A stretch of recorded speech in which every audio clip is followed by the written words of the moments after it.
Snow fell in quiet spirals over Winterfell's inner ward, drifting down to melt on black stone still warm from the dragon's breath. The scent of scorched pitch clung to the air, threaded with the iron tang of the forge where Micken's boy hammered rivets into a saddle so broad and strange the old men watching could only shake their heads. Rhaegal lay beyond the forge yard, a green mountain spilling warmth into the cold morning, his wings a crumpled cathedral of leather and light. Every exhale rippled steam across the ground. Every blink was a furnace door easing open to show the fire within. Jon stood within the eddy of the dragon's heat and snow, gloved hand on a bronze-scaled foreleg, the other resting on the pommel of Longclaw. He felt the slumbering rumble running under his palm, the same slow thunder he had felt on their first flight when ice was breaking apart under the rush of wind and Rhaegal's heart had hammered like a war drum in his own chest. The dragon had survived the Night King's storm, the shattered sky over the battlefield, the lances of blue that had hunted them through clouds. His scarred wing had healed raggedly, but it had healed. Sometimes in his sleep the dragon flexed and the ruined edge shivered, like a mended sail taking wind. "You'll tear the stitches if you keep fretting at them," Jon murmured as the dragon twitched and resettled. Rhaegal's eye cracked open to regard him. An old coin under river light, curious and calculating, and 7 help him, fond. Footsteps crunched on snow. Davos Seaworth approached, frost clinging to his beard and his breath fogging the air. He stopped within the circle of heat, turning his hands to the dragon as if to a hearth. "Not every day I warm my bones by a living hill," he said, half a grin tugging his scar. "Forged another buckle for your mad saddle. Smith says the leather's going to stretch or crack one or t'other, but he's never worked for a rider of dragons. He asked me what to call you now.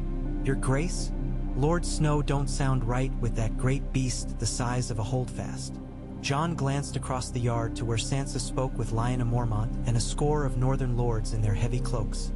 Raven's wings stitched into wool, gray fur shining under the weak sun. They had come with wagons of grain and bundles of oaths, with questions like winter wolves nosing at a door. Who are we now? What are we now that the dead are dead and the south is a hornet's nest? "I'm Jon," he said, "and you're Davos." "That I am, and you are yourself, but a name's also a roof that others must stand beneath when the sky turns foul." Davos looked past the dragon to the godswood where the ancient heart tree's red leaves held their last color against the season. "They'll press you soon enough to be more than you were yesterday." Jon followed his gaze. The heart tree's white bark was paper pale against the dark tangle of branches, its face cut deep and stained. He'd knelt there before battles and after deaths enough to fill a history. He wondered what the old gods would make of a crown hammered to fit his head. Wondered if crows came to listen when men named themselves kings. Sansa says the lords murmur. Some want independence. Some want alliance with the Vale or the Riverlands, a return to old knots. Some think the dragon means we must bow to the Queen Eye to Daenerys. "And what do you want?" Davos asked softly. Jon's mouth was dry. He watched the steam curl from Rhaegal's nostrils. Beyond the walls children's voices carried up from the lanes. Rough chanting, someone counting, someone laughing too loud, delighted by the echo of their own noise. Life, messy and unafraid. He closed his eyes and saw the other life that might have been. The Night King's frozen hands closing around his throat, Arya never leaping, Bran's voice never reaching him in Raven's cries, Sansa's letters unwritten, the North a museum of dead things preserved under glassy ice. The dragon had been fire in the blackest cold. Jon had felt the truth of himself then, no less stark for the heat under him, no less Targaryen for the bite of the wind in his lungs. Not less, more. "I want the North safe," he swallowed. "I want the North to choose and what we choose to be ours. I want the dragon to mean our people need never kneel to fear again." Davos' grin faded. "Then you'll need to name that out loud and mean it, lad. Folk can smell a man's doubt, same as a horse smells a storm. And not everyone that calls you king will mean you well." "King," Jon repeated, a brittle word on his tongue. He had been called that before and died for it. He looked into the dragon's eye. Rhaegal blinked and lowered his head until Jon's breath fogged the emerald scales of his jaw. You carried him when he was broken, Davos said, seeing the gaze and what passed between it. He knows whose fire he bears now. Men are more changeable. Snow swirled through the yard as the great doors to the hall creaked open. Sansa stepped into the wind, her cloak a pale river trimmed in direwolf fur. Arya ghosted to her side, hair shorter, eyes steady in a way that had little to do with any child Jon had once known. Bran was a shadow beneath the weirwood branches. His chair's wheels sunk half an inch in the snow. The murmuring of the lords swelled and ebbed like a tide as they parted around Sansa. "Jon," Sansa called. "They're ready." He nodded, gave Rhaegal's foreleg one last press, and crossed to the raised stones where a crude dais had been thrown together. Planks against blocks, more honest than any southern throne. As he climbed, Arya's glance flicked to the dragon, and something like amusement touched the corner of her mouth, as if to say, "You find the strangest paths, brother." Lyanna Mormont spoke first, because no one could stop her. "The dead came for us," she said in a voice that could have been blown from iron. "And he met them in the sky on a beast out of old tales. He fell. He rose. He fought. What Eve? Our blood runs in him. And I see it. I see it in the color of that creature's fire. It's won us this breath." She spat into the snow for punctuation. "I'd see that breath spent on making us ours again. But I won't kneel to a southern queen who burned her own child to salt," she added, a jab at stories that came with the Dothraki campfires. "Nor will I kneel to any man who calls himself king of the 7 kingdoms under a dragon's wing. I'll stand for king in the north. And if that king rides a dragon he's trained not to eat my goats, so be it." "They're not your goats, they're mine," piped a shepherd 3 lords back, but laughter cracked the tension, and even Sansa's mouth twitched. Lady Glover spoke next, then Lord Serwyn, the tall master of White Harbor's fleets, the grim women of Barrowton, the mountain clans who'd fought like ants against giants. To every voice Jon listened, like a man listening for a path through a blizzard, any line of trees that would break the wind. When the clamor had roiled itself to a low boil, Sansa lifted her hand and the wards stilled. "We have heard all the reasons to claim our old crown," she said. "All the reasons to shun it. We have heard of grain stores and shipyards and alliances, of debts and grudges. But I will say something else, because I have worn the South like a hair shirt and I know its itch." She paused. "The world is not what it was. The dead rose and were broken. Dragons fly. The old laws are smoke. We can try to put the smoke back into logs and pretend the fire never burned, or we can breathe and be something new." Her eyes found Jon's. He remembered riding from Castle Black to meet a girl he barely knew, and finding a woman who had learned how to count knives and smiles. There are those who whisper that Daenerys Targaryen will claim us with fire, that her dragon will blacken the neck and boil the swamps. They say we must bend now to avoid the torch. But there is another dragon on our walls, and he has slept in our snow. There is another Targaryen in our hall, and he has the North's chill in his veins. Sansa's voice did not tremble. The wolf has married the dragon before, in the time of Brandon and the queen who knelt. We do not need to kneel. We can crown a king who is both. Words stirred like flurries in the crowd. Both, both, both. Jon's chest tightened. Davos' boot thumped softly against the dais as if to say, "Keep your feet." Bran lifted his head. "The old kings took their vows under the heart tree," he said, simple as stating noon's arrival. "If you take yours there, Jon, the roots will keep it." Arya looked at him for a long heartbeat. Jon knew that look. He had seen it on her face when she weighed a knife in her palm, when she had stood over a man on the hall floor and decided whether to grant mercy or memory. "If you are crowned," she said, voice pitched for him alone, though half the ward strained to hear, "you must rule. Not hide on the battlements and hope your honesty carries the day. If you would run, better to run now." "I won't run," he said, surprised it was true as he spoke it. Sansa lifted a circlet she'd had made in secret, a ring of old iron and new silver worked in alternating links, direwolf heads and small stylized flames facing outward. Sturdy, honest, not a crown so much as a promise hammered in a cold forge. "Then kneel," she said. He did, on the plank and stone, the winter air tight in his lungs. Beneath the noise of the crowd and the hiss of falling snow, he heard a rustle, like leaves speaking. The heart tree's red eyes watched him. He thought of Ned, of Kat's hard kindness, of Robb laughing in a way that filled a tent with ease, of Ghost's soft tread at his side, of Ygritte's voice saying he knew nothing and meaning he could learn.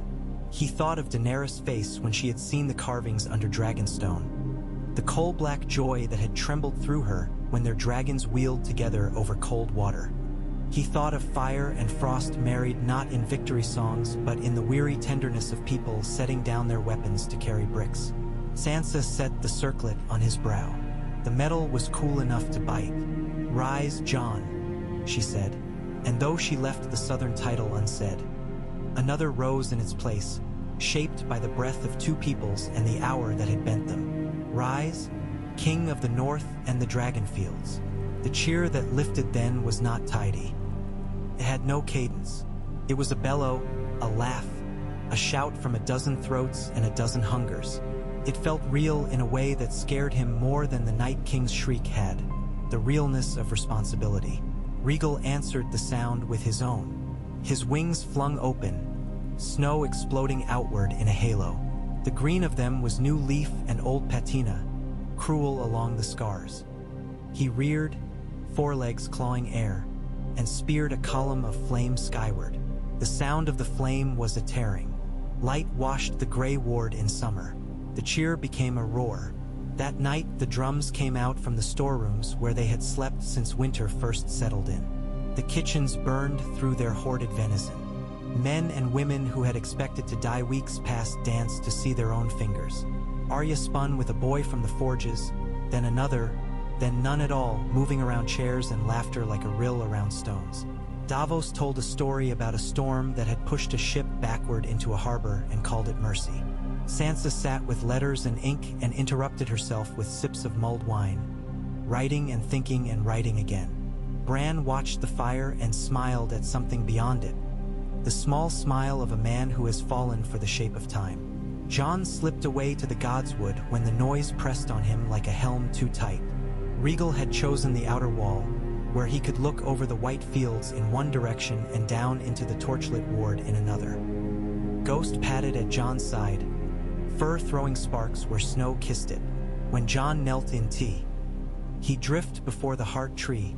He felt no voice except his own in his head. He whispered anyway. "I will make them safe," he said. "I will find a way to make the dragon part of the forest and not its fire." The wind creaked through branches. Somewhere distant, a raven made a liquid sound like spilled ink. "I never wanted this," he told the tree, and then, in truth, "But I never wanted the dead to march either. I'm tired of only wanting what I cannot have." He stayed until the drumbeat dulled and the torches guttered.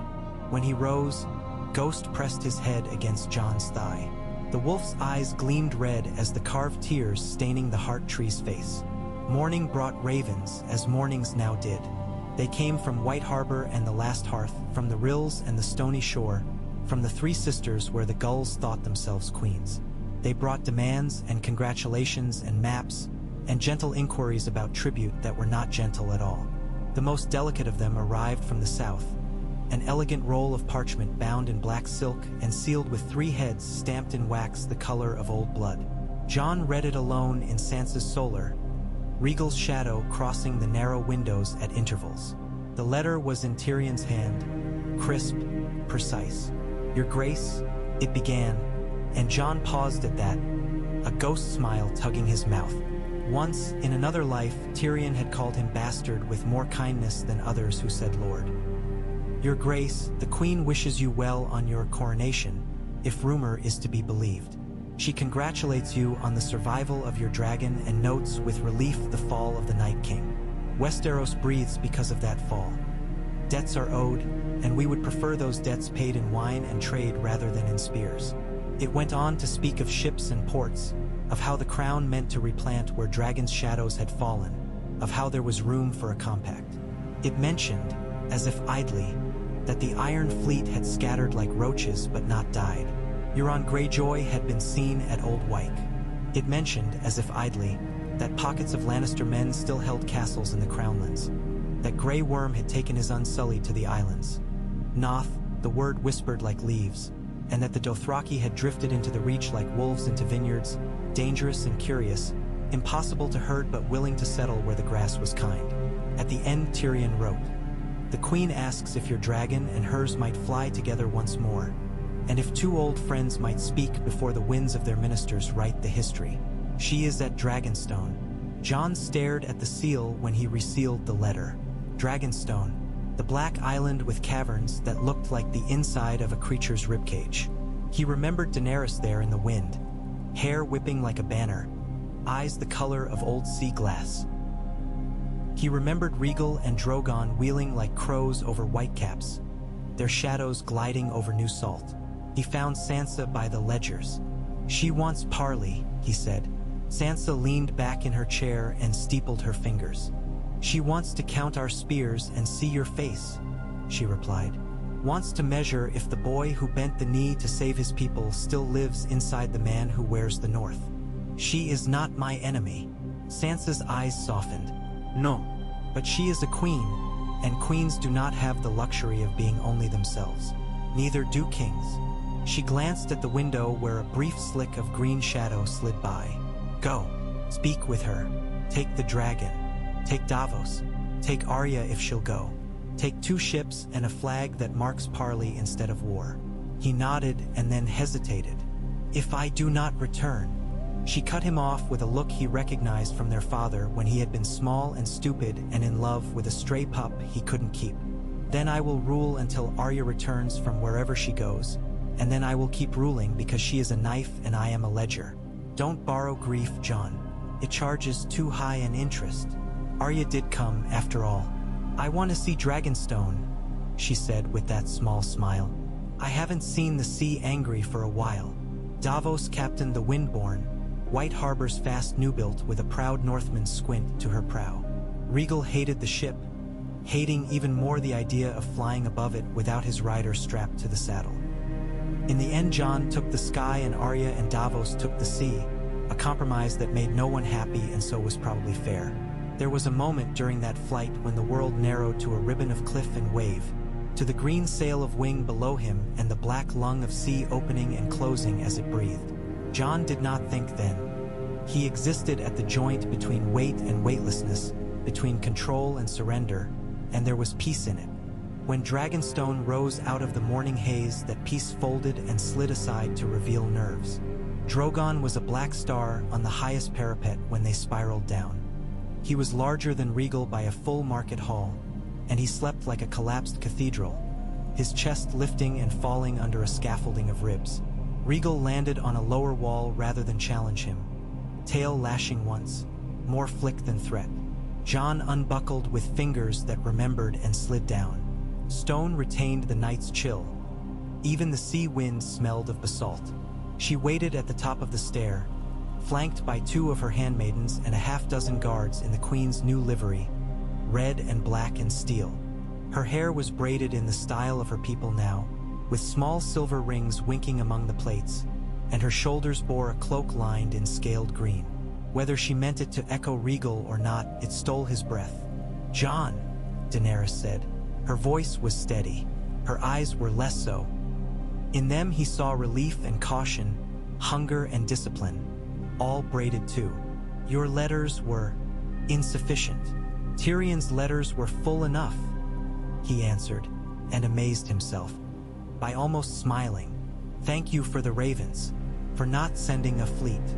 "I do so enjoy being thanked for what I refrained from doing," she said dryly. Then her composure cracked and she took 2 quick steps forward, stopping herself like a hawk catching wind on a ledge. "You lived," she said, and her hand touched his sleeve. "And he lived." "He did." Jon looked past her to where Drogon's chest rose and fell like a mountain sleeping, and for a heartbeat saw Viserions' blue ruin arcing across a night sky that stank of burnt hair and cold metal. He swallowed. "We did." They spoke in her map room where the carved tables still showed the realm's spine and ribs. The candles guttered and refilled and guttered again as hours turned. They spoke of ports and tariffs, of garrisons and guarantees, of a new road that might run from White Harbor into the Neck and landlocked towns that might once again be notches on a belt rather than scars. They spoke of how to eat the lion's leftovers without gnawing old bones. Tyrion came and went, measuring his words like a careful mason, and Missandei returned occasionally with a tilt of her head that suggested she was more queen than any crown could make a woman. "You are king now," Daenerys said at last, when the last of the quills were laid aside and the last of the servants had drifted into the shadows. Her voice had altered, gone quiet, gone true. "In truth this time. So they tell me. Do you feel it?" He thought of the crown's bite, of Rhaegal's warmth at his back like a wall. "I feel what it costs."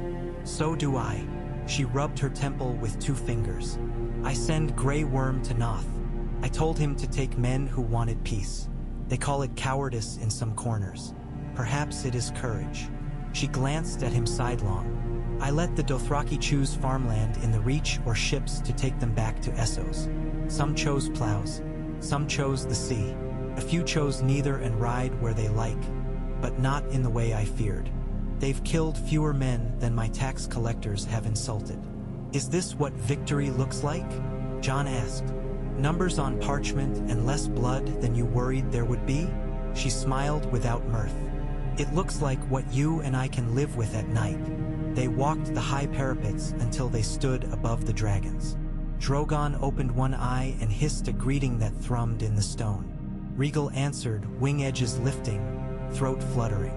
The dragons turned their heads slowly toward one another across the gap of a courtyard, their pupils narrowing to knives, their nostrils flaring.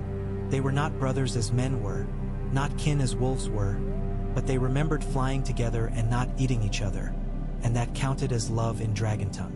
"We can make something new," Daenerys said into the wind, the words stolen and returned, chopped and rethreaded by salt. "A realm where the North runs itself and pays no debt but the honest price for wheat. Where the crown stops pretending to own the fingertips of every farmhand in the snows. Where a queen can be less and more than a conqueror, and a king can be less and more than a rebel. We can try," Jon said. And when she turned to him, the old rush of want and fear broke the wall of his sternum like surf. "But there is Euron Greyjoy at Old Wyke, and he will not leave us to our ledgers. There are lions in cracked castles who will wear any banner that promises them a song in a tavern again. There are men in the Neck who think a dragon north of Moat Cailin will melt their peat bogs. And there is the question of your name," she added softly. "What the world calls you, what you call yourself." He looked out toward the wheeling gulls. "I have been Jon Snow and Jon Stark and something else in letters I did not ask to read. I am king because the North is afraid and brave, because Sansa is clever, because Arya is sharp enough to cut the knots, because Bran tells truths no one can see. I am king because a dragon followed me home across a winter sky and slept by our wall. I will call myself what keeps my people breathing." "And your people call you?" He remembered the chant in the ward, the messy roar, the children's voices lifted as if to drown out fear with simple noise. "King of the North and the Dragonfields." Her mouth curved. "I like that. It tastes of river silt and forge smoke, not gold." A horn sounded from the sea. Davos' ship cut a clean line toward the harbor, sails belled. Arya stood at the prow, hair whipped back, watching the cliff as if judging whether to climb it. Jon lifted a hand. She did not lift hers, but he felt an answering thread tug taut. News traveled too fast for his taste and too slow for the world's, and by the time they sailed north again with a compact inked and sanded, Euron had made his move. The Ironborn came on a night of thick fog that muffled the world and magnified the creak of rope. They were at Deepwood Mott's harbor first, knives in their teeth and murder in their hands. They burned 3 ships and cut the throats of men who had spent the afternoon laughing at the way a dragon's shadow could fall over water without disturbing it. They struck again at the finger where cold waves do their constant carving. They vanished behind their smoke as if pulled under by some old god's black hand. Jon convened every captain he could lay hands on in Winterfell's hall. Raw, sea-smelling men who stood uneasily under the carved rafters that looked for all the world like the inside of a whale's skull. Wyman Manderly's nephew argued for a wall of ships at White Harbor. The mountain clans argued for iron traps on the beaches that could break a raider's ankle and turn his sprint to a crawl. Arya suggested poison in casks marked ale. Davos chewed and said, "If you want to catch a reaver, you show him a soft shore and a rich barn, and then you wait in the smoke with a hook." They devised a shore that looked soft. They set up a barn that looked rich. They settled Rhaegal on a cliff with nets around his ankles so no silly boy with a horn and a death wish could wander too close. Jon stood with a hand on the dragon's shoulder and felt the tension in the great muscles there. The held thunder. Euron came as if they had written him an invitation in gull's blood. He came at dusk, sails swallowed by fog, laughter rising from his decks like gas. He came with grapnels that bit and anchored. He came with a horn carved from something that might once have flown, and men whose ears bled as they blew it. Rhaegal's head snapped up. Drogon was a long night's flight away, but Jon felt the ghost of the black dragon's heat as surely as he felt Rhaegal's breath on his cheek. The horn sound was a thing that looked like sound had it been a snake. It slithered around the cliff and made the stones whine. Jon closed his hand into a fist against Rhaegal's scale and said, "You are mine." Not in command, but in covenant. Rhaegal's pupils narrowed to razors. The horn's wail did not stop. The dragon's throat did not tremble. He leaned into Jon's hand until the knuckles creaked, and then he opened his mouth and roared. The sound ripped the fog. It stripped moss from stone. It threw men on decks to their knees, and it threw birds from sky to water, stunned. Jon strapped in without looking and threw himself into the void because falling had become an old friend. They came down through the torn mist with fire filming the air around them and found the Iron Fleet where it crouched, black wings on black water. Jon saw Euron standing like a mad priest on his prow, grin white in a black beard, arms flung wide as if in ecstatic welcome. He saw the horn boy with his bleeding ears, the veins bulging in his neck, and he saw the line of archers with their queer crab-like scorpions already creaking into place, their steel bolts like corals for giants. "Now," he said to the dragon that was the second half of his body, and Rhaegal curled, Dove rose and burned. Their first pass took 3 ships, canvas blossoming into a light that had no patience with fog. Men screamed, some jumped, some were spared the choice because they were ash before the thought could form in their minds. Steel bolts hissed past. 2 struck Rhaegal's left wing and the new-scarred edge. He shuddered but did not falter. He rose steep and the harness bit, and Jon's ribs creaked with the weight of the world, and they came down again like judgment. Euron laughed as his deck burned. He laughed and screamed a word at them Jon did not know. He leapt onto a burning rope to bridge to another ship even as his own turned to a furnace. He was a man who did not know how to do anything but move toward heat, and Jon recognized that too well. He tracked him through smoke, through screams, through the arc of another bolt meant for Rhaegal's eye. Arya was on the shore now, the small folks' barn behind her mere facade. She moved like water, a dark flicker. She jumped a mooring post. Her knife found the rope that would have let a ship swing its scorpion to bear. The rope parted like breath. When it was done, the fog had burned to nothing, and the sea was a calm sheet of hammered tin scattered with embers. Euron was gone, slipped into myth again.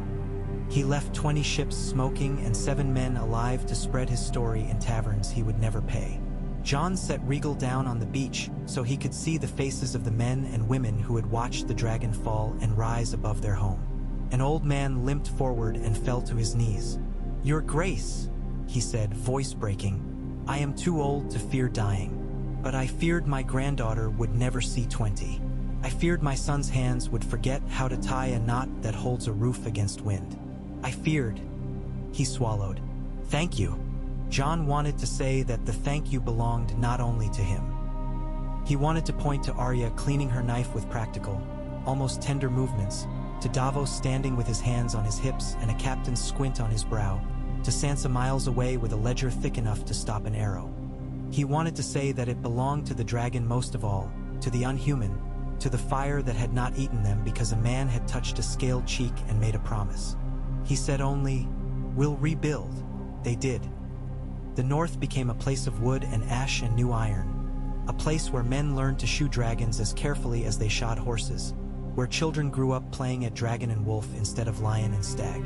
The green fields south of the Barrowlands were plowed early in spring because Rhaegal's breath loosened the frost a week ahead without killing the soil.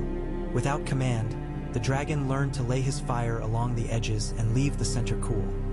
Jon learned to ask him for small things instead of grand, and the gods' wood did not blacken. Trees with leaves like copper coins were planted along the road to White Harbor, and at dusk they glowed like embers set carefully in a line to guide travelers home. A banner flew at Moat Cailin. Direwolf and three-headed dragon quartered, not fused, each staring outward. Men argued over whether it was good heraldry. Women argued over flour and salt. In the hall at Winterfell, a great map was carved into a new table. Not the bones of dragons, but the lines of rivers and the names of villages and where the wolves had begun to den again. Bran came often to sit by it and put his finger where the ravens pointed him. Sansa wrote laws that made sense for people who lit their homes with whale oil in the heat of a dragon's passage, and Arya came and went, reporting that the world beyond the maps was still itself, dangerous and dull, with taverns where men said a king in the north wore a crown of iron and a dragon at his hip like a sword. Daenerys came north in the fall with 24 ships and one great black shadow looping above them like a loyal thought. She rode into Winterfell at Jon's side, and half the north decided to hate her and the other half decided to tell their grandchildren that they had seen a queen with flame pinned in her hair. She sat in Sansa's solar, where the light was better, and they ran fingers down the same page and did not bite. "You look tired," Daenerys told Sansa once, frank as only a woman who had not slept well herself could be. Sansa looked up with surprise that softened into something like respect. "I am tired," she answered. "Men think ruling is about shouting. It is about reading." "Then you are doing it right," Daenerys said, and they both laughed, startled then not. There were nights when Jon could not sleep. He walked the walls and looked at the dragon sleeping like a fallen tower under the moon. He watched smoke thread from Rhaegal's nostrils and disappear into air so cold it squeaked. He thought of the boy he had been and of the man wearing a crown that never warmed.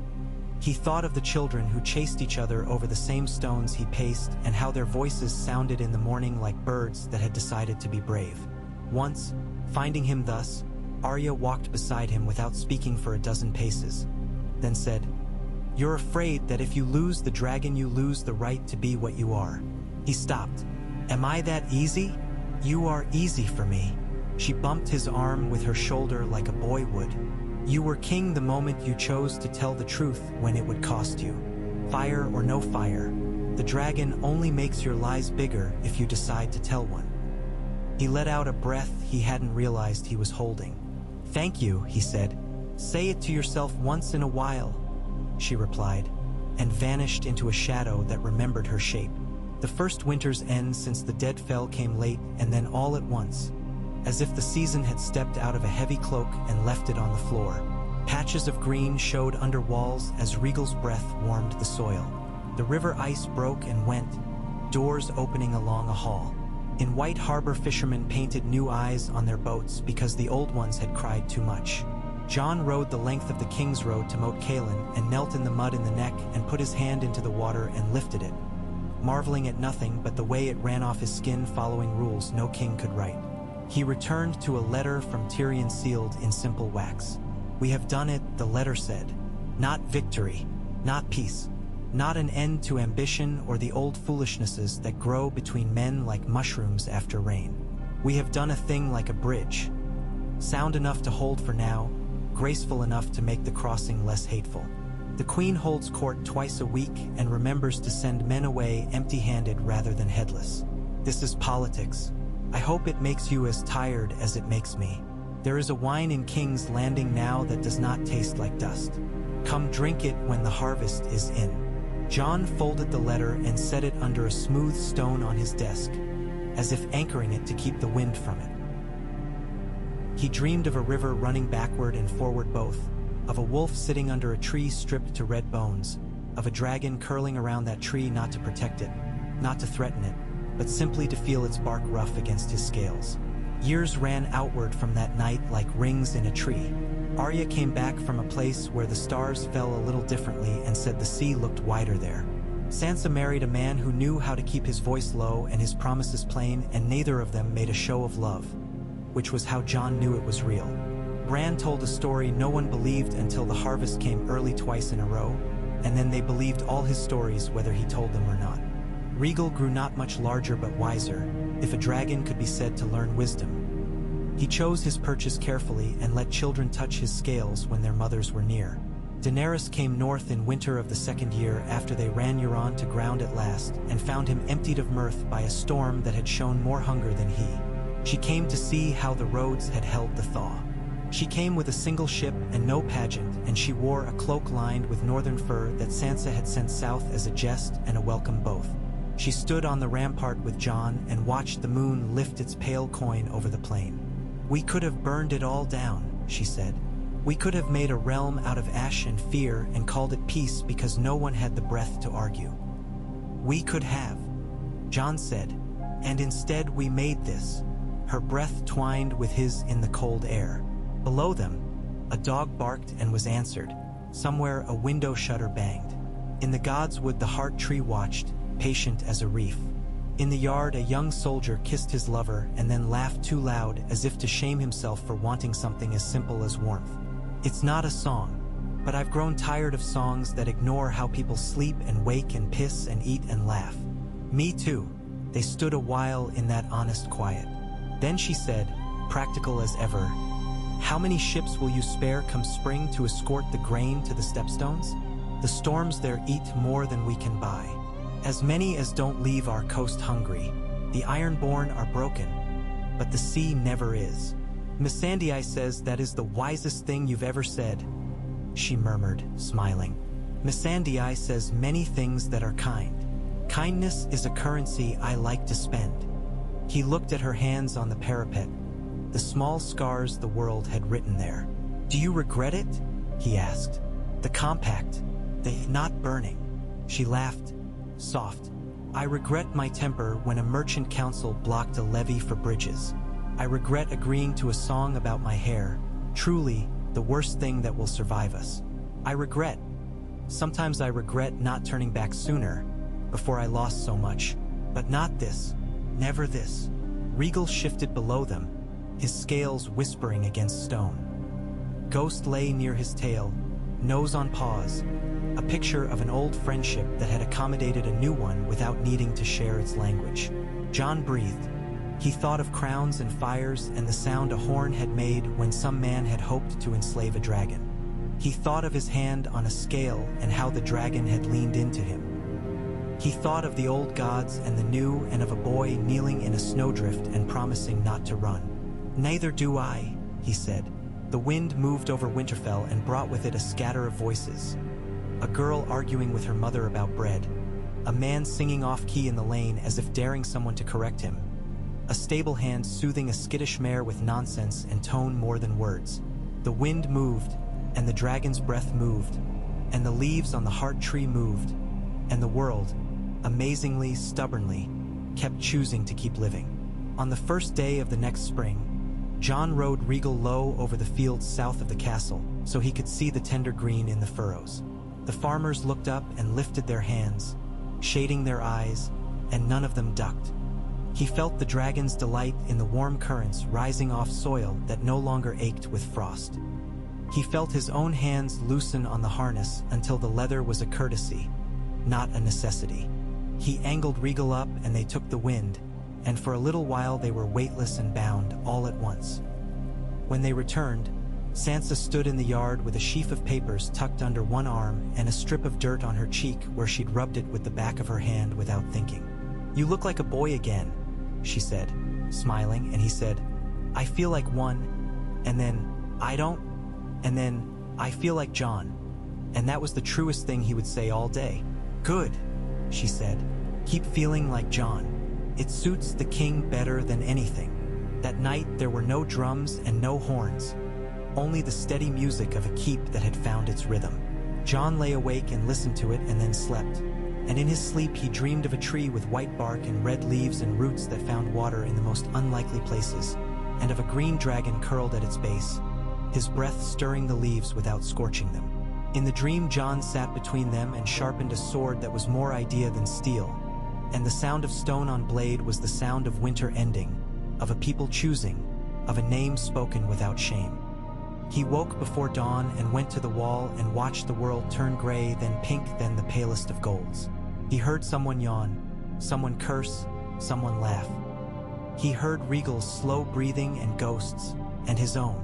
He thought, as he had thought many times, I never asked for this. And then he thought, as he had learned to think after, but I have it. And then, finally, simply, I will keep it safe. The sun lifted. The smoke from the kitchens rose straight and then bent, obedient to the small, daily wind. Jon lifted his face to it. The crown was light in that moment. The world was itself. The dragon stretched, the wolf blinked, and Winterfell was a hearth under a sky that promised neither mercy nor malice, only weather. Jon took a breath and began the day. The thaw came with a stubbornness that made men curse and then laugh at themselves for cursing. It ruined boots, softened walls, and turned the ditches around Winterfell into brown mirrors where swallows dipped to catch flies newly confident in their brief lives. By mid-morning of the second day after the sun had risen clean and gold, a boy ran into the yard trailing shouts behind him like a ragged cloak. He flung himself before Sansa as she stepped from the hall, skidding to his knees, and thumped his forehead against the flagstone in that old, awkward way respectful to the point of self-harm. "Riders," he gasped, "from the west, dust in a line, and a banner. I don't know the banner." By the time he'd been pushed to his feet and given a cup of watered ale, the horns on the walls were already sounding their plain, practical notes. Jon came down with mud on his boots and a smear of charcoal along his sleeve from where he'd been marking a road on the new table. Arya appeared on the parapet as if soot had blown her up there, hair snagged by the wind, eyes narrowed at the horizon. Bran rolled his chair to the gate itself, careless of the suction of mud around the wheels, because when men gathered to speak of the shape of a thing, he liked to be where the shape touched the ground. The riders, bolted beyond bowshot and sent one forward under a white cloth.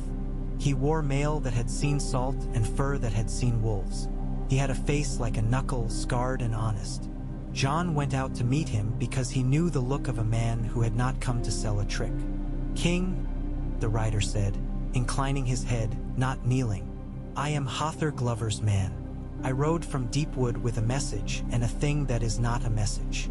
He looked past Jon's shoulder at the wall as if measuring whether it would keep the sky out. 3 nights ago, a fishing boat out of the lonely light came in carrying men with blue tongues. They talked of cold in the water, not the season's cold, a deep cold that made the nets burn the hands like frost there under the surface. They pulled up fish with eyes like milk and one with a strip of ice along its spine that did not melt when you held it near a fire. It snapped at the fire. He swallowed. Then one of the men bit his own hand until the bones showed and laughed because he said he did not feel it. The rider's knuckle face did not change, but his voice had slipped into a lower place. "We put him down. We put 2 down. The 3rd cried like a girl and wanted his mother and wept ice. It burned the floor." Arya had come down from the parapet without anyone seeing her move. She stood to Jon's left and looked at the mud on the rider's boot. "What color was the ice?" she asked. It was not a child's question. It carried an old memory of a blue that had made the world small. "Pale," the man said. "Not the Night King's color, if that's what you're asking. A dirty white, like river ice in late thaw. But when it dripped, it hissed." Jon felt Rhaegal move on the wall behind him, a weight shifting in sleep that was not sleep. The dragon's head lifted and swung, slow and precise, as if he had caught a scent too faint for men. He exhaled. Vapor plumed in air warm enough to take it. Ghost came and leaned his shoulder into Jon's knee with deliberate force, saying without words that he was here and the world still had wolves in it. "Bring the man to the hall," Jon said, keeping his voice level. "Feed his horse. Warm his hands. Sansa." "I know," she said. "Boil water. Clear the hall. Send for Maester Calrin and for any old woman who remembers tales told in winter kitchens." "Bran." "I will look," Bran said, eyes unfocusing as if a window had been opened in a room only he could see. "Do not wait on me." They ate oatcakes around the map and drank beer with fat floating on it in ragged circles because men think better with something in their stomachs. And then they listened. The rider told his story twice without embellishment. The second time he added that the man who had wept ice had coughed and little white pellets had bounced on the planks and skittered away like frightened lice. They melted where they touched the candles, he said. But on the far side of the room they piled a little before they went. Cold under water? Davos repeated, rubbing his thumb and forefinger together as if trying to feel the grit of an idea. I've sailed where currents meet and where rivers pour their sweet into the salt. I've seen fog rise out of nowhere. But this, he glanced at Jon. Grayscale's a stone that grows where it's not wanted. Perhaps the dead left a sickness in the sea.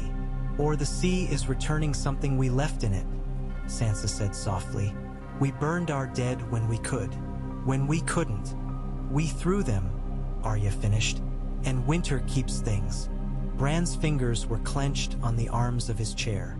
Jon saw the white knuckles, the tendons like cords. It's a remnant, Bran said without looking. A bit of the winter that doesn't know the song is over. It's deeper than men swim. It rubs itself along the bottom of the world like a great stone rolling back and forth in a bed of gravel, wearing itself down very slowly.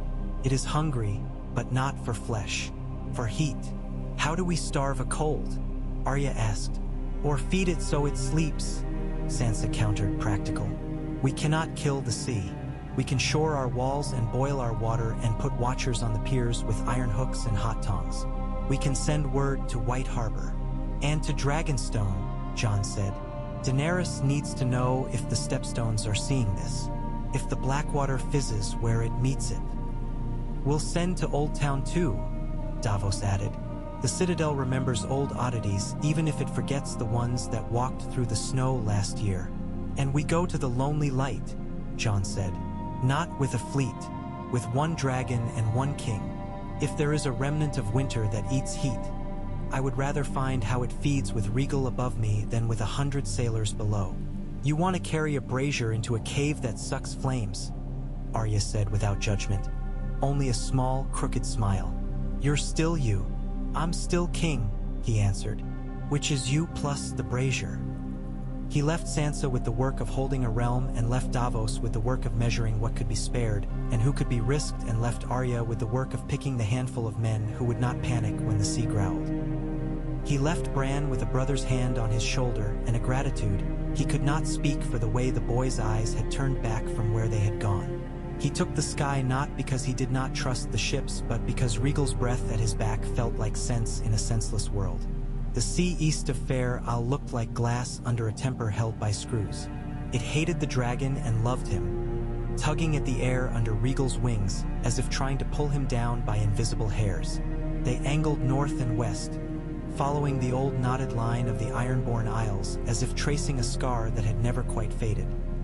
The Lonely Light rose out of water like a punch thrown by a drunk. Sudden, ugly, and at the wrong time. Its tower looked small from above. Up close, it had an authority that came from not giving a fig what other men built of. Chalk and pride elsewhere. Jon set Rhaegal down on a ledge scabbed with lichen and rope ends. The air smelled of salt and a faint, wrong sweetness, like flowers that had never seen a bee.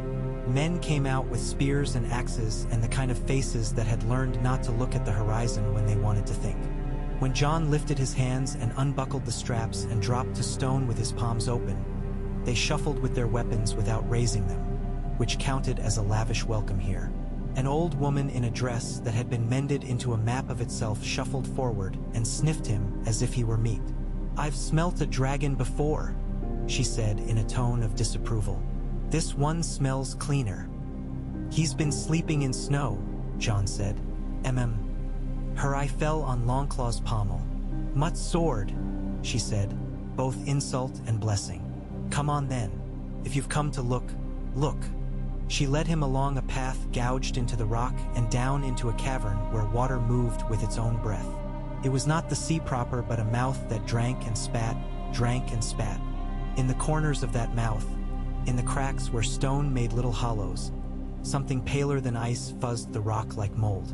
It humped in slow pulses, It made a sound no one else seemed to hear until Jon pointed, and then men shifted and said, "Ah!"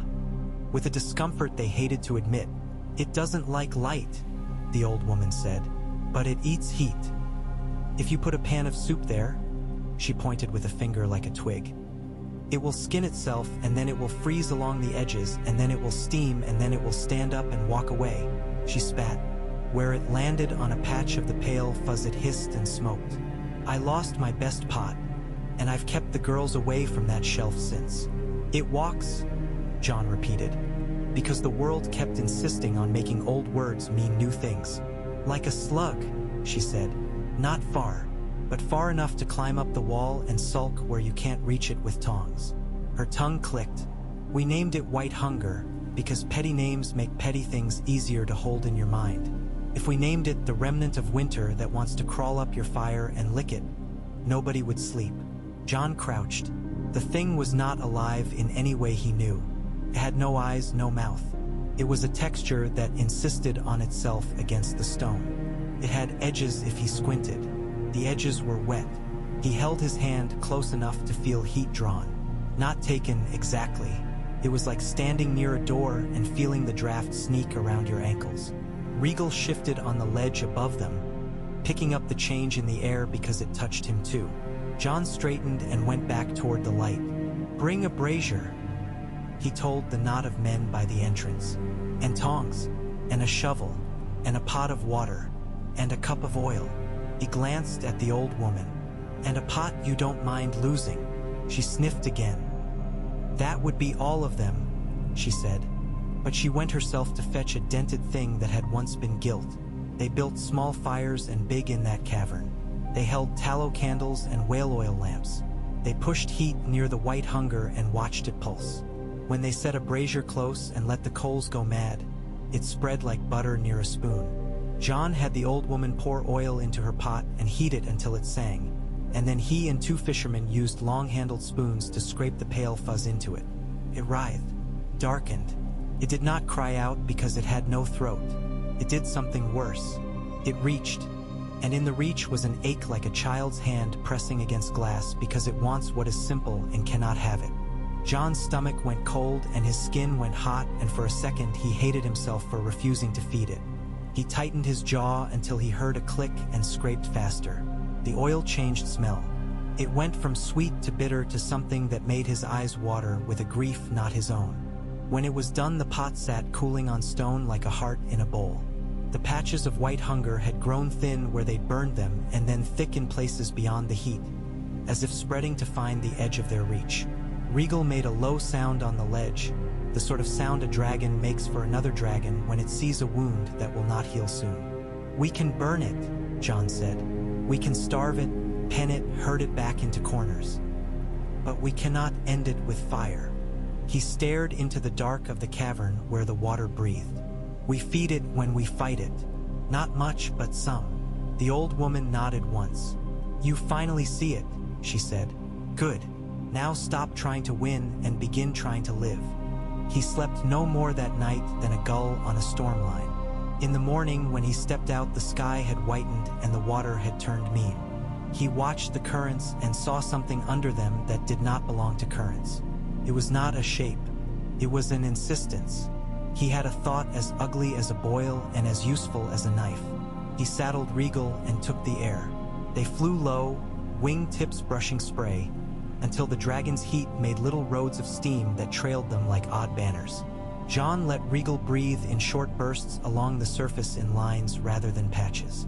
He cut the lines across one another. He made a net. He made a fence. Where those lines crossed, the water hissed. Where they held, the White Hunger thinned, as if confused.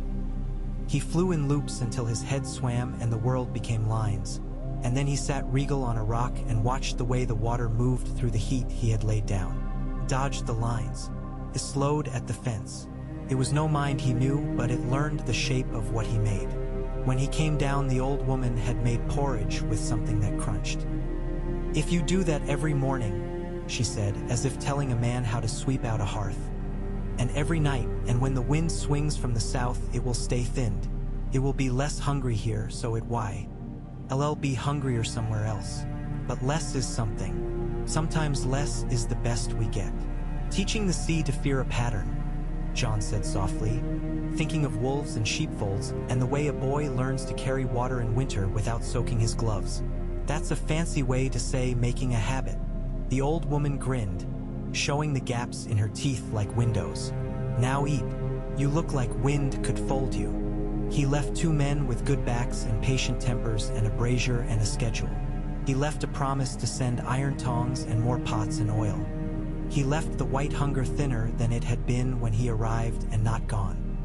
He took a pitted stone from the cavern that had a pale smear along one side and wrapped it in wool and put it in his bag because sometimes a king needed to show his people a piece of the thing he was asking them to endure.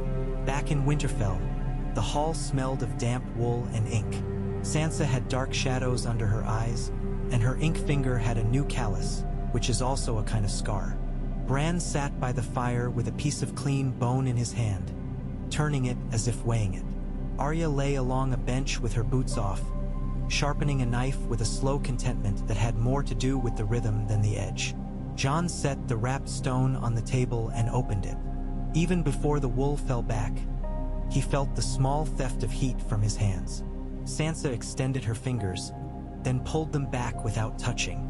"Ugly," she said. "I prefer enemies with faces. Faces we can cut," Arya added. But she did not say it like a woman longing to cut. She said it like one remembering cutting and finding it had not saved anything forever. "We'll teach the harbors to lay heat as if laying rope," Jon said. "We'll make patterns where we can, thin it where we must, learn its mood like fishermen know when a storm turns winch to widowmaker. We'll pay men to tend fires as holy work, because it is. And when we cannot do more, we will do that, and it will be enough to turn a howl into a wine we can bear. We will do that is short for Sansa will count oil in pots, Davos will swear at shipwrights, and Arya will stab someone who tries to sell us water as beer," Sansa said dryly, and the laugh that followed broke the tightness around the table. Later that night, when the hall had thinned and the dragon outside had shifted into a posture that meant he had found a warmer dream, Jon found Bran by the heart tree. The air around the carved face had a stillness that made time feel polite. Frost winked weakly on the grass. Winter left its signature where it could, even in retreat. "You went farther than the lonely light with your eyes," Jon said. Bran nodded. "The sea holds memory the way bone does," he said. "There are places where the currents knot, and in the knots you can see things like fish flashing. I saw a shape under the ice a man would call a city if a man had built it. I saw blue once, but older. I saw a cut in the world where cold pours like flour. I do not think it will pour harder. I think it will always pour." He tilted his head. "We made a mistake when we thought the dead marched and then were gone. We think in seasons. The world thinks in streams. How do we defend against a word that never ends?" Jon asked, not expecting answer and not surprised when Bran had one anyway. "By making other words that never end," Bran said. "By laying heat until it learns to go around it. By planting trees. By teaching children to tend braziers like they tend younger brothers. By baking bread. By keeping vigil." He patted the root of the tree in a gesture so gentle it could have been a prayer. "By being boring and stubborn." Jon huffed something that was not laughter and not sorrow but a piece of both. "I can manage stubborn, boring." He thought of Rhaegal coiling around the base of the wall, of Daenerys' mouth twisting when a merchant council called bridges unprofitable, of Arya returning with a new scar she treated like a flower pressed between pages. "I can learn. Spring's work is dull and vital. They made schedules. They counted. They drew lines on a map that meant fires to be lit and checked and lit again. They sent to White Harbor for a glassblower, and when he came Sansa sat with him more than with any lord for a fortnight, asking questions about how lenses gather light and how a man might, in theory, splinter a beam into pieces and direct it where it was not inclined to go. The glassblower cried twice when a sheet cracked just when it should have held, and Sansa cried once after a day when nothing worked. The next morning her finger was in the ink again, her voice even. A letter came from Dragonstone with sand caught in the fold. Daenerys wrote that the stepstones boiled in places as if a great fish or god had turned under the water. and that fishermen pulled up nets with ice woven into them. She wrote that she had stood on a rock with Drogon at her back and breathed heat along a narrow channel until the water laid down like a dog. She wrote that the Citadel had sent a very intelligent man with no ears for wind and 2 good drawings that would work if the world were flatter. She wrote, "I dream of frostless mornings. I do not dream of gold crowns." Tyrion's postscript said only, "The wine is better when you drink it with someone who does not want your chair. Come before the heat makes King's Landing smell like a dead fish." Jon did not go south that summer. He went east and west and north where the road thinned to track and the track to habit. He stood in a shack on the Wolfswood's edge and held a baby while a woman wiped her hands on a rag and showed him her heater. A pan sunk into the floor, lined with old brick, with a lid that slid. "Got the idea from your thews," she said, which was what she thought the word for stews might be. "We burn all day and bank it. The white hunger goes around the house like a thief told there's nothing here to steal." Jon paid her for the idea, with a bolt of good cloth and a promise to send a man who knew brick. She gave him a carrot he ate like a boy, crunching and sweet. He went to the bar Rollins where the wind never forgot the taste of chalk and listened to an old man talk about how the dead left footsteps in the grass that did not fill in. He went to White Harbor and stood on the quay with Wyman Manderley's nephew and watched the boats go and the boats come and the women on the dock hold their hands at their throats when a line snapped. He went to a little village with 3 houses and a sheepfold and no name and watched a girl lay her palm against Rhaegal's jaw with a rapture that made him look away because it was too intimate to witness without paying a tithe of privacy. Life smoothed its roughest edges where it could, sharpened where it must. In the 3rd autumn, a fever came through the lowlands that made men sweat and curse and then laugh at nothing and then stop laughing. They burned mattresses and boiled herbs that made the hall smell like a stable. And Sansa ordered every visitor to be scrubbed with hot water at the gate. Some called it an indignity until they learned shame weighed less than a funeral. They lost people anyway. Jon stood in the yard while a man he had drunk with last week coughed up the end of his breath and felt fury like a dragon stirring in his chest with no one to burn. Rhaegal lowered his head, nostrils flaring. Jon set his forehead against warm scale, and the dragon did not move until the tremors in Jon's hands steadied. News from the south came in a pattern that became its own comfort. Daenerys sent the names of roads opened and merchant houses punished and boys spared when their fathers expected kings would use them like kindling. Tyrion sent jokes that read like men stacking stones. Careful, measured, each in its place lest the thing fall and crush someone. Once he wrote, "I stood on the Tower of the Hand and watched the sun rise and thought of a time when all I wanted was to be higher than my father. I am higher now. I am also older. The view is worse, but the company is better." Grey Worm wrote once from Noth. His letter came laborious and plain, as if each word had been lifted with 2 hands and set down where he meant it. "There are no slaves here," he wrote. "That is good. There are butterflies that bite like knives. That is bad. We keep tents in the shade. We move at night when we must. We build walls with flowers growing on them. I did not think I would die where there are flowers. Maybe I will not.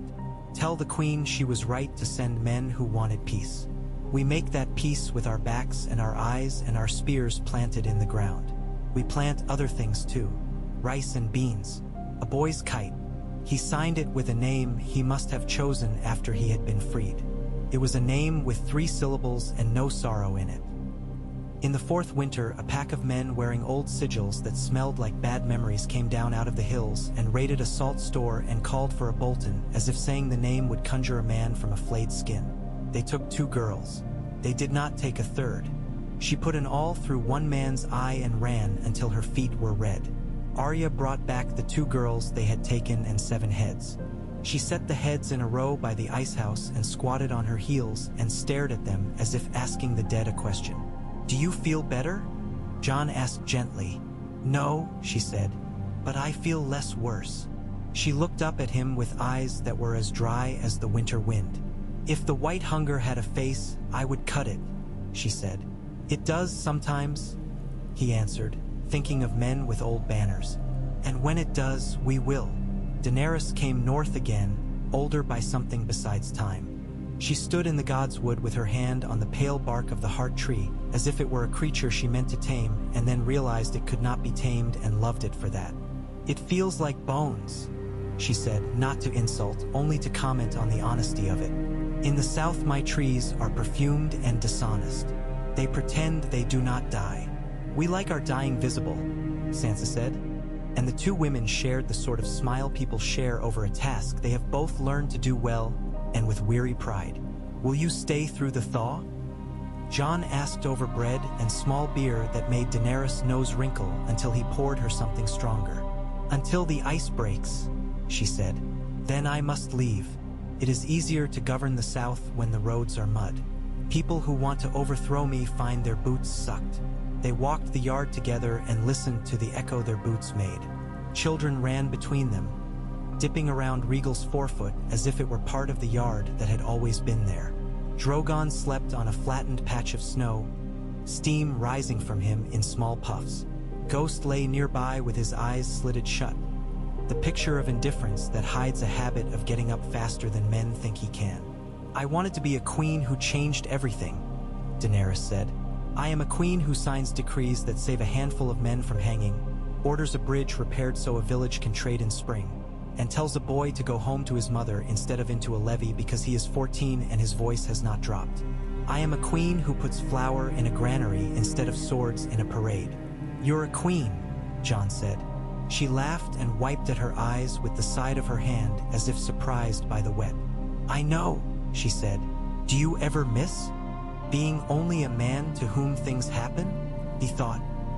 He looked at the dragon's slow breath, at the white bark and red leaves, at Sansa across the yard with a clerk and a knot in her brow, at Arya teaching a boy to stand with his feet in a way that would keep him alive when life decided to strike. "Sometimes," he said, "then someone calls me at dawn because a sluice won't close and a child stuck his finger in where it shouldn't, and I go and stick my finger where it should and pull the lever harder than the child could, and the sluice closes and I do not miss it at all." They went to the wall at dusk and watched the light go. In the distance, the heat lines to the west along the shivering sea lifted like ghosts. "Your habit holds," Daenerys said, and there was approval in her voice that had nothing to do with affection and everything to do with respect. "It will hold until we forget," Jon said. "That's why we teach the children. A habit outlives a man." "Name it," she said. "A thing so small it cannot be sung about and so necessary it will save 1,000 lives." He thought of tongs. He thought of braziers. He thought of old women with pots and the way a dragon will lean his cheek into a man's hand. "Counting," he said at last. She laughed again. "Then we will count," she said. The years did what years do. They piled. Rhaegal's scales deepened from young leaf to old patina. The scar in his wing toughened.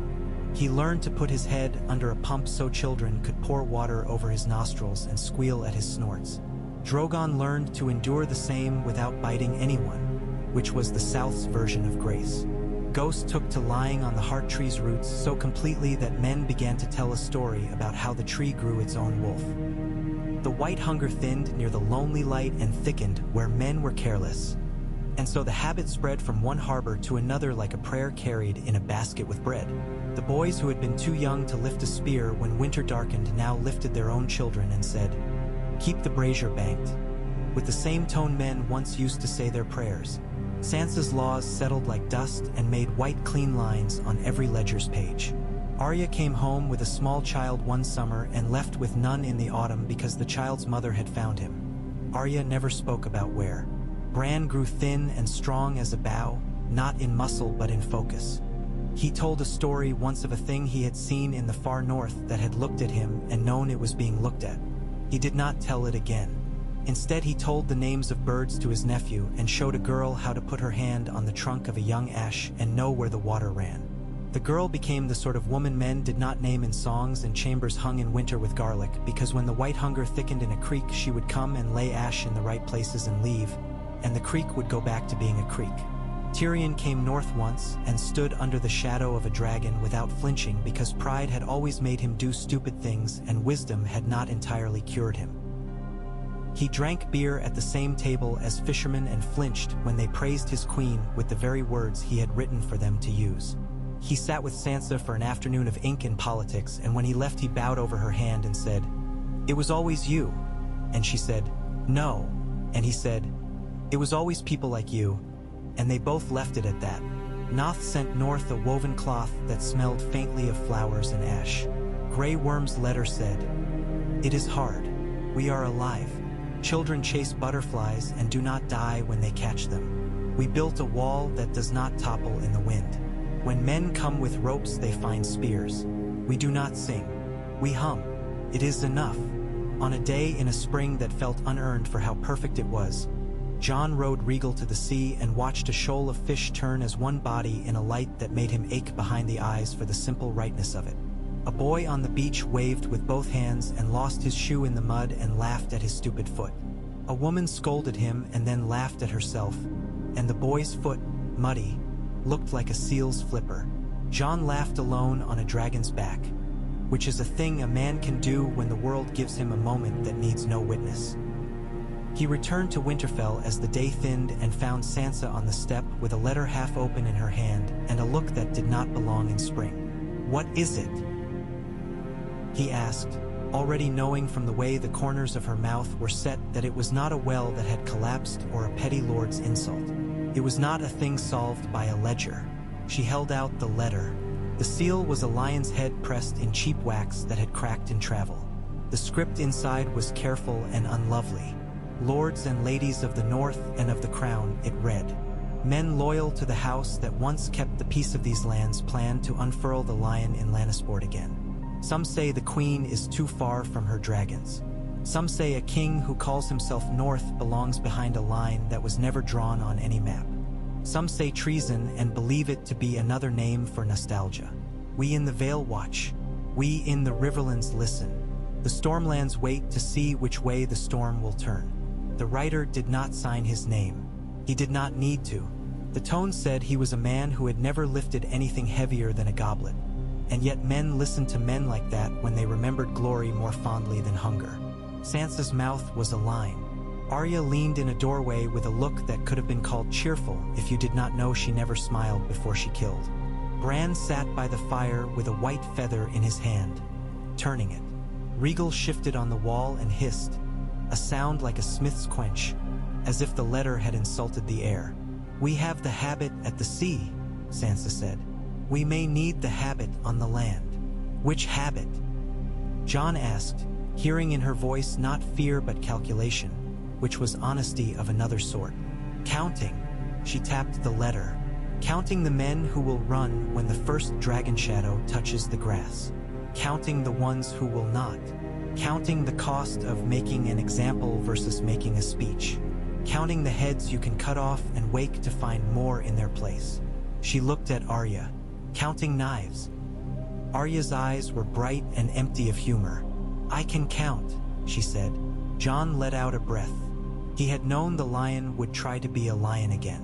History is a wheel that turns and often runs over the same toes. "We will not burn Lannisport," he said, to the dragon at his back as much as to the women before him. "We will burn no city unless it is a city of dead men who will not lie down, and even then we will mourn the brick." He picked up the letter and weighed it as if the cheap wax could tell him more. "We will go. We will stand where they can see our faces. We will speak. If speech makes them stupid enough to draw steel, we will take their steel out of their hands. If it makes them smart enough to throw it down, we will take their hands off our throats." Sansa nodded once, sharp. "I'll write to Dragonstone," she said. "If the lion roars, it should hear 2 dragons breathing." The old fear opened one of its sleepy eyes in Jon's chest and looked at him. He set his hand on Rhaegal's foreleg through the embrasure and pressed until he felt warmth and something like a purr. "We will not be the fire they fear," he said. "We will be the hearth they cannot steal." They went south not like a conquest but like weather. Drogon shadowed their road from above, making fields buckle and men look up with their mouths open. Rhaegal flew lower so children could point and know what pointing felt like when it meant you would remember being 5 and seeing a dragon until you were old. They stopped in villages where women brought bread with salt on it, and men put their hats in their hands and stood staring as if at a comet. They slept in a barn and in a keep and in a tent that flapped like a woman's skirt in a gale. And in the morning the dragon breath steamed, and the horse breath steamed, and the men's breath steamed, and no one died of it. Near the gold road the land rolled like a lazy spine. Lannisport glittered as if it had been gilded by a careless god. Its harbor had survived war and stupidity and would survive this, because water does not care about men's sigils.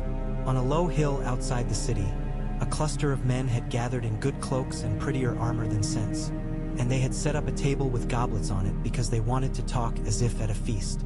Jon landed Rhaegal where the grass bore weight and walked up the hill without a crown. Arya walked at his shoulder with her knife not showing and showing anyway. Davos came because the world trusted him even when it hated the men he carried the words for. Drogon circled once and settled like a dropped anchor on a slope where any arrow fired at him would only amuse him.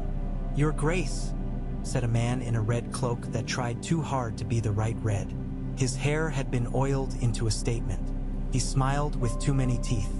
"What a gracious presence in our modest field." "Lord," Jon said, because no one had introduced him and because men like that wanted titles to measure themselves. "You wrote letters without names. A habit for cowards." The man's smile did not alter. "Dear me," he murmured, and the men around him shifted and laughed in that thin way men do when they do not want to admit their stomachs are tight. "We have not hidden. We stand in daylight. The Queen in the south is very far. You are very far. We think perhaps Lannisport might deserve a lion again." Behind Jon, Rhaegal breathed. The sound did not come as flame but as presence. The men's cloaks moved without wind. "A lion," Jon said, "or a man who calls himself one and hides behind a picture he paid for." He kept his voice flat. He did not do disdain well. He did not need to. "You want rents and rights and the old stories. You want a levy you can call without counting the mouths it will take grain from. You want a girl to fear you will come to her door at night and call it king's justice." He looked at the men in good cloaks, not at the one with the teeth. "You want to stand where your father stood and pretend the ground didn't change while you were asleep." The teeth showed again. "We want a world where dragons don't tell us when to eat," the man said, smooth. "Where we don't boil our water because a girl with ink on her finger tells us to. Where kings aren't made in kitchens." Arya's mouth moved. She did not smile. Davos rolled his shoulders like a sailor in a swell. A murmur went through the small folk who had gathered at the edges of this play despite every instruction to stay away. Jon had not asked them to stay away. He did not believe in plays without audiences. "The world you want is a world where you can ignore the river when it floods," Jon said. "You can stand on your roof and shout that rivers do not exist. You can. You will still drown." He lifted a hand, palm open, not to them but to the people watching. "We made a habit that keeps children from coughing up their breath at night. We learned to tend heat the way you learn to polish those teeth. We signed papers that made a miller's girl a person, not a purse. We laid roads that keep carts out of ruts, and in return we asked men to stop pretending their grandfathers' coats fit them." An old woman at the edge of the crowd spat and said, "My grandson doesn't cough," sharp with pride. A boy yelled, "Dragon!" because he had only just noticed. Drogon lifted his head like a hill waking. Men in good cloaks twitched. "Lay down your lion," Jon said, turning back to the man with the letters. "Not because I am a dragon's man, because you are not a lion's." "And if we don't?" the man asked, and now there was something in the question he believed would make Jon pay. It was the something that had killed Jon once, and nearly again. A man's belief that his pride could make another man do him the mercy of violence. Jon took a breath and found the words he had meant to speak. "Then I will not burn your city," he said. "I will not leave your boys' meat in the streets for dogs. I will not make widows to prove I can. I will do is." He raised his hand. Rhaegal came as if a string had tightened. He did not roar. He did not flame. He landed behind Jon like a fortress sitting down, and the ground spoke with the weight of him. He folded his wings. He lowered his head until his eye was level with the man's chest and exhaled. The air between them went hot, not burning, hot enough to make the man step back without meaning to. The dragon's pupils narrowed as if he were choosing not to do a thing he could do easily. Arya laughed softly, one barked like a dog. "Look," she said to the men in good cloaks. "It's Mercy." The man with the letters looked at Drogon, who blinked as if bored.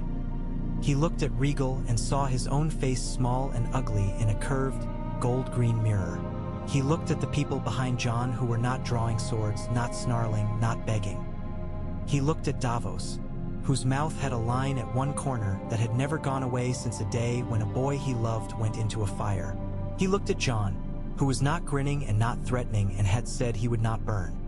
And he realized he did not know how to fight a man who would not play his part in the old pageant. He bowed. It was half a bow. It was also the whole of him. "We lay down our lion," he said, and meant that he would not stand there being baked like a loaf. He meant that he would wait until a winter came that made men forget habits and begin again. Jon heard it. He did not despise him for it. Men like that were winter's tools the same way white hunger was. They were useful in teaching other men how to build walls that keep water out. They rolled up their banner. Children jeered and then stopped when their mothers glanced at them. A baker's boy held up a loaf with a lion stamped into it and then ate it himself because he was 10 and hungry and untroubled by the poetry of it. Jon stood until the men in cloaks had gone, until the small folk had drifted toward the smell of fish, until the last of the excitement had settled into the earth. On the ride back north, Arya nudged him with her knee. "You've gotten good at not killing," she said, as if complimenting a man on a knot well tied. "It's harder," he said. "You taught me some of it." She looked ahead. "You taught me some of the other," she said. "We balance." They rode under skies that changed their minds every hour and slept where roofs were honest. Near the neck, Bran met them on the road with 2 riders and a smile which, on him, could be thunder. "There are wildflowers under the snow where the heat lines cross," he announced as greeting. "They're out of season and confused. They are also pretty." "Everything we make is confusing," Arya said. Bran nodded as if she had said the most sensible thing in the world. "The sea is quieter," he told Jon later by the fire while Ghost chewed a bone and spat out splinters. "The white hunger has learned the shape of our heat. It goes around where we draw lines, pushes where we forget. It is a dance, and I think we know the steps better every month." Jon watched sparks climb into dark and vanish. "Does the dance end?" he asked. Bran shook his head. "I don't think the world ends," he said. "Not in the way a story does. It changes. It grows new parts. It forgets old parts.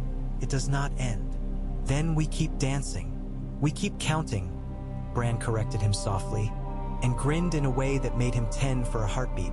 When they crested the rise that gave the first view of Winterfell, the sight hit Jon with the old, physical joy that had not dulled. Smoke rose straight up from kitchens. A child ran along the wall where a man who loved him would catch him if he tripped. A woman with a ledger under her arm walked, head bent, lips moving, and did not run into anyone because people stepped around her with a practiced affection. Rhaegal lifted his head on the wall and made the sound that meant mine and welcome. Drogon answered and rolled onto his side to scratch his cheek on the stone, scattering mortar like a lazy lord. Ghost stood and shook, and the clack of his teeth was a small, sharp pleasure. Sansa stood on the step, hair unbraided, ink on her thumb. She looked at Jon and at the dragons and at Arya and at the horizon and her shoulders, which had borne the south and the north in turn, settled into a line that had nothing to do with pride and everything to do with home. "The sluice on the West Mill sticks," she said by way of greeting, and a boy stuck his finger in where it shouldn't. He didn't lose it. He learned. "I'll go," Jon said. "I already went," she said. "I have smaller fingers." Something like mischief moved under her eyes and then was gone. "Eat first," she added. "Then go mend the next thing." They ate.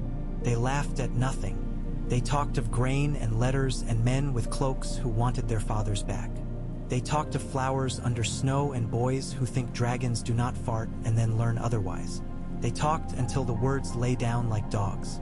Arya fell asleep with a knife under her hand and woke smiling. Bran told a small girl the name of a bird that had 3 notes in its call, and she sang them to herself until she forgot the words and kept the tune. When the lamps were low and the hall had become a breathing thing, Jon went to the wall and set his forehead against warm scale and closed his eyes. He had thought once that a king is a man with a story written for him in a tidy hand. He had learned that a king is a man who writes in pencil because the world keeps rubbing at the words. He had learned that love, like heat, is a habit, not a hailstorm. He had learned that dragons can be taught to warm a roof without burning it, and that wolves can sleep under trees that remember blood without biting the bark. He breathed in time with Rhaegal until the dragon's slow heart beat in his own bones. He listened to the sea beating its old argument into the shore far off, to the dull, soft thunder of grain being poured into a bin, to the three notes of a bird trying out its voice at night, confused and pleased. He said nothing. He did not need to. The habit of keeping the north safe had become a thing the walls wore, like lichen on an old stone. He was part of it. He was not all of it. That knowledge, once frightening, had become a soft place to put his head. Morning came as it had promised. The sun lifted. Men cursed the mud and then laughed and then shouldered the next beam. Jon took a breath, put his hand on warm scale, and went where the day pulled him. A king with dirt under his nails and a dragon's breath at his back. Stubborn as weather, boring as bread, excellent as a habit that will not be broken.